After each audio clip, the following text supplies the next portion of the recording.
Yeah, yeah.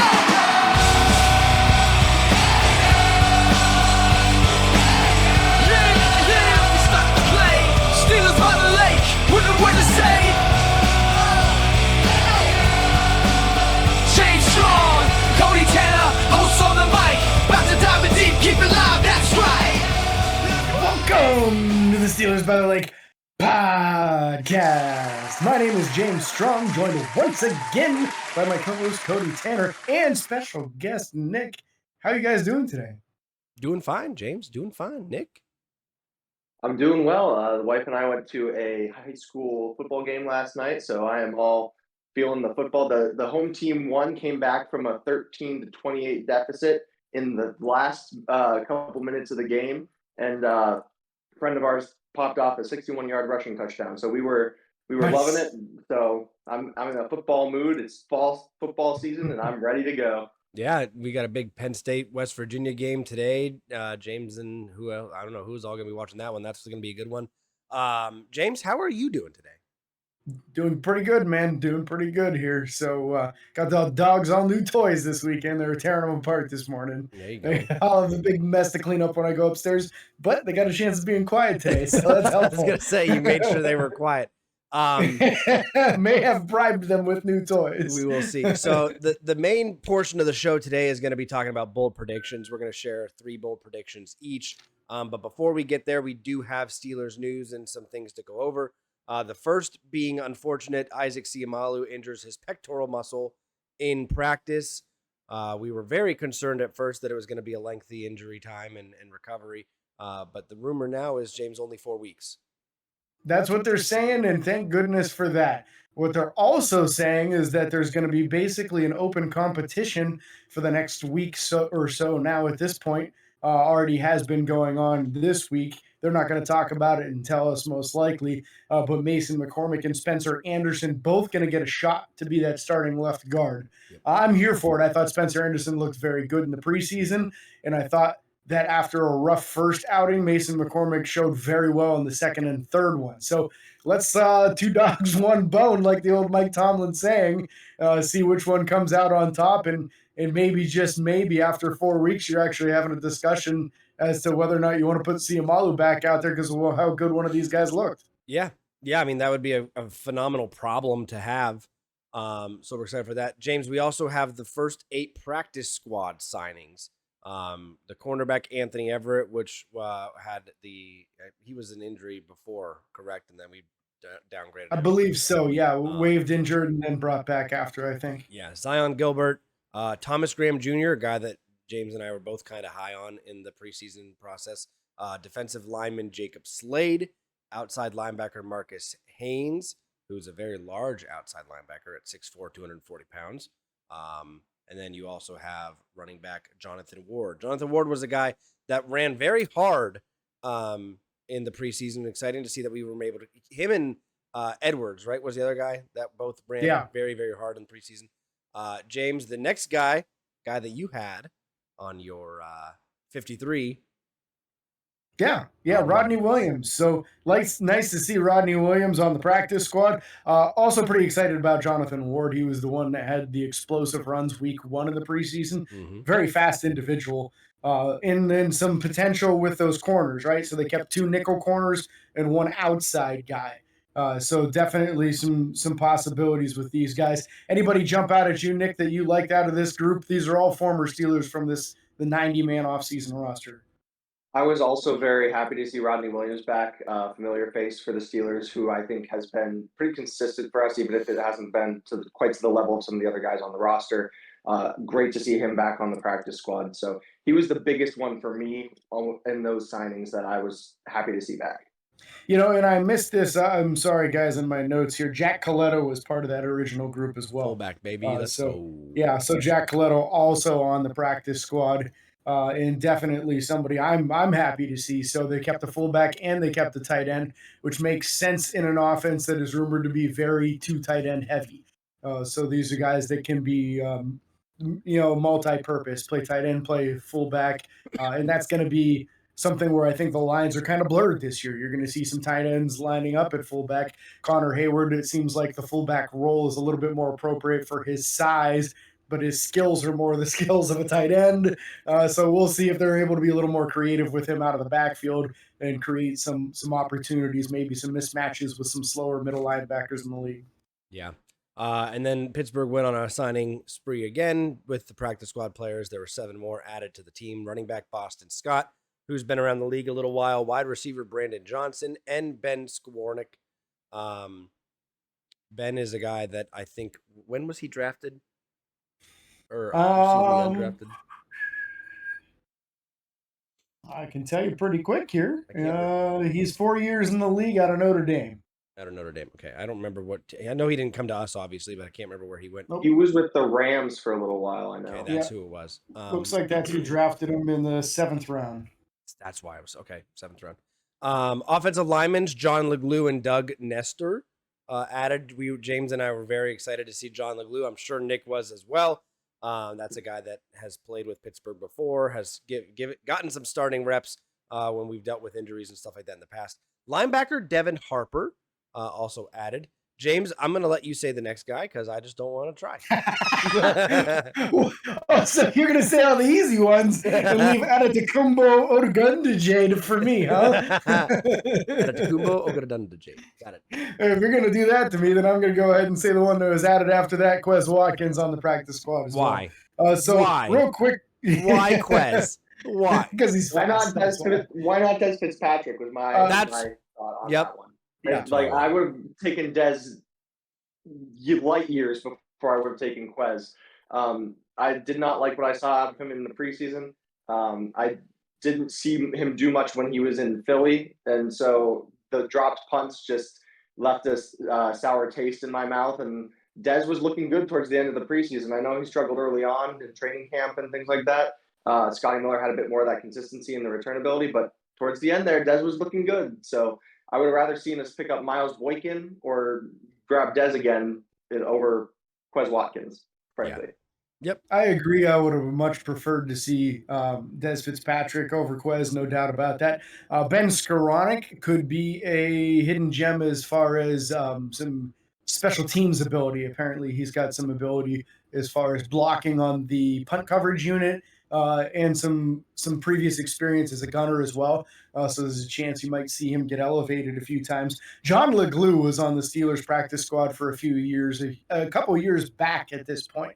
Started off as an offensive tackle, got some reps as a guard as well. I didn't even know he was still in the league. So when I saw that name pop up as a practice squad member, I was pretty excited because I thought the guy was actually a very adequate blocker. So when you get him on the field, you don't have to worry about, oh, crap, here comes John LeGlue. John LeGlue's capable. So sure, I imagine he would struggle as a guard going against a 350-pound nose tackle. But if you put him on the edge, he's not going to be glaringly bad. He should be able to hold his own. So happy to see that as well. Boston Scott's got a pretty decent resume in the NFL. He's had some big plays and some big games in the past. So he could be somebody to help out on the bottom line on things as well. And then some of these other guys here, Devin Harper appears to be a middle linebacker at 6 foot 234. Devin Nestor, the guard, a bigger guy, 6'6", 305. So that's what he is as far as offensive lineman. They have him listed as a guard. And then the young man that you made me say his name, Cody, Mr. Ogundeji, 6'4", 268 outside linebacker, big boy. That's in the mold of like a Bud Dupree type size individual. So be interesting to see what we get out of any of these guys if they get called up for any of their abilities.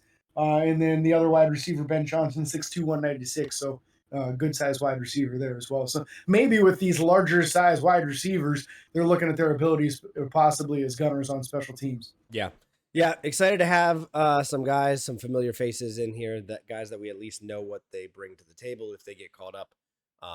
So that is the practice squad signings up to today. And that is not filled yet, correct?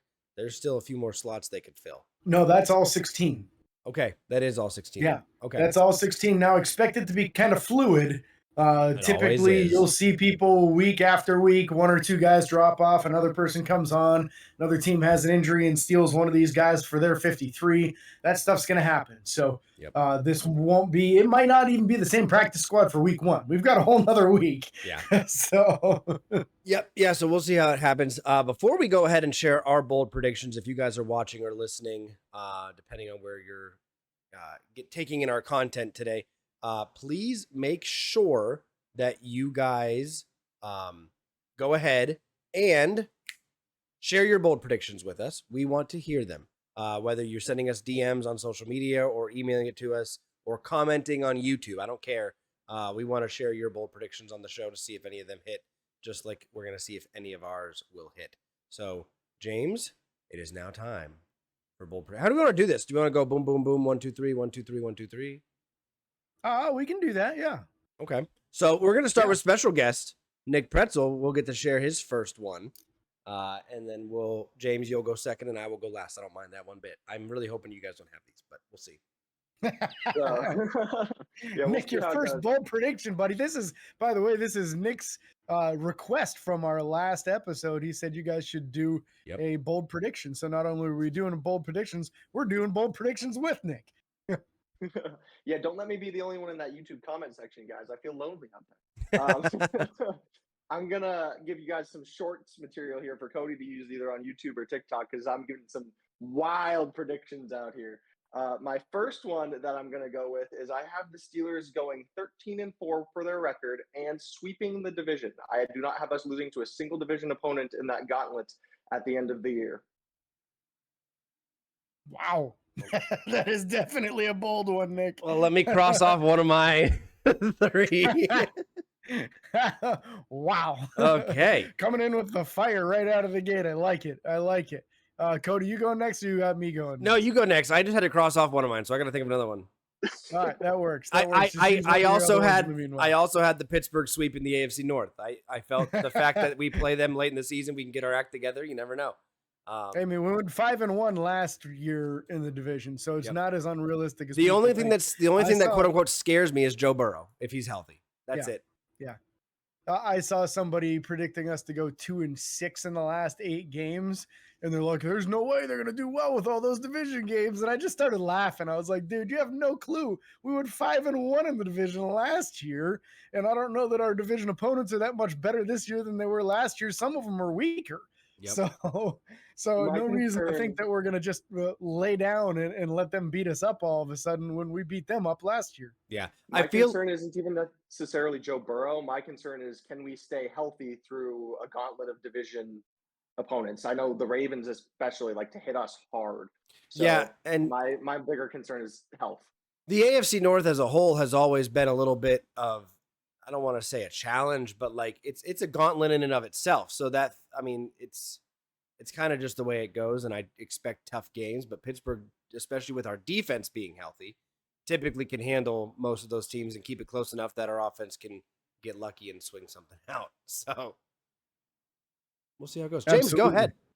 So my first one might not seem like that bold of a prediction, but when you look at what Pittsburgh's done the last 2 or 3 years on offense, I would consider it a bold prediction. So I'm going with 25 passing touchdowns from the quarterback room combined. Okay. I don't think that they're all going to come from Russell Wilson or all from Justin Fields. You might even see some creativity with a wide receiver on an end around throwing the ball or something. I think they're going to have a little more fun this year than they did in previous years. But I'm going 25 plus touchdowns from the quarterback room, which would double last year's total. Dang. I don't find that crazy at all. I think Russell Wilson had something like 26 last year in Denver. So he could do it by himself easily if he starts all year. Yeah. Yeah, and with them talking about doing different Justin Fields packages on the field as well, I don't foresee that being an issue at all. I don't think that's, I mean, based off of the last few years, but we've got Artie Smith now too. So I'm expecting a much more fun offense. My only wild card with the Justin Fields packages is I think he would cut into the passing touchdowns a little bit because he's going to get some rushing touchdowns. But it's not a bad thing for us. It's a bad thing for my prediction. Yeah. Cody, let's hear one of yours. So I'm going to go with the first one that I think there's a chance you guys would have in some way, shape, or form. so I want to get it out there. TJ Watt will not lead the team in sacks this year. What? I believe that he accounts for too many double teams and sometimes even triple teams with tight ends and halfbacks chipping and blocking. And I've seen too much success from other areas on this defensive front now, with both Herbig and Highsmith showing their capabilities. You obviously have Cam Hayward there. Keanu Benton has proven now that he can sometimes get to the quarterback. I don't think TJ Watt's going to lead the team in sacks, just for the simple fact that he's going to get all the double teams and there's too many other good guys around him. That's a bold one, Cody, because he gets double teamed and triple teamed already. And he still gets sacks. And he still leads the league in sacks. So that's going to be a tough one right there, Cody. Nick, what about you on your second one? On my second one, I'm trying to figure out where to go here because I don't want to take another one of Cody's to make Take one. I don't care. I'll keep coming up with them. All right. Well, here's another bold one. I think that the Steelers are going to be able to support not one, not two, but 3,000-yard rushers this season. I think 1,000-yard rushers? Yes, sir. I think now I told you I was giving you the content. I'm going to get all the engagement down there. People are going to be flooding the comments, telling me I'm crazy. But we've got Artie Smith at the coordinator. We've got Najee Harris, Jalen Warren, Justin Fields. Any one of those guys could end up rushing for 1,000 yards, and one of them is a quarterback. And so, seeing what Derrick Henry was able to do in Tennessee under Artie Smith's leadership, I would not be surprised if we could boast 3,000-yard rushers this season. Cordarrelle Patterson could do it. He showed in the end of the preseason there that he's still got a lot of gas left in the tank. With 3 angry run award winners, Artie Smith leading the charge, and Justin Fields, I think it's crazy, but it could happen. Okay, so James, I'm going to step in now to go ahead of you just because of how close it was. I can't believe it was that close. Okay. I'm going to go ahead and share my second one real fast. All right. Pittsburgh will have not one, not two, but 3,000-yard all-purpose players this year. Okay. I went a little bit safer than you than the rushing yards, but 1,000 all-purpose players on the team. So not including quarterback play. Quarterbacks will obviously have 1,000 yards.